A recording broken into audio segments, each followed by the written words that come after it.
Жақлар. Чегөрөр Кубистің кесі муниципальный бассейн. Мұнда өзі жаш балдарлы ошо салақтар көрірімді. Қамы құлыс, көк арысу. Ona мұнда балдар ежіндігілікті. Бүгін десе 22 июнь 2021 жылдың сақыған үзілер келді. Мен жақшысынып десе мұнда ежін жатырым. Не үшін десе ертен солсын ойтылы үйреті башталар. Ойтылы иш-тош нагрузка трудовой. Вот онды қамық керектердің ортасында біреме шамыр ерді. Басы десе бір күнге бұл мұндай муниципальный бассейнде ежінсе 4 евро бежен евроцент.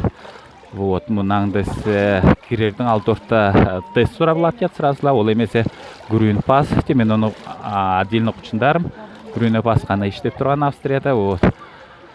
Температура кейдің 34 градус, асфальтта уже 4-тенге шығыртырын, оның албаты десе қарын иш күйінде берін албатан панар кірлігілебейдіріне. А выходнойда өмді аше шал қалтырын ұсыне. Те жақшы жүргер, австрийский алтайецке пичидігер лайктар тұрғысар. Янс барылдым найты өретігер.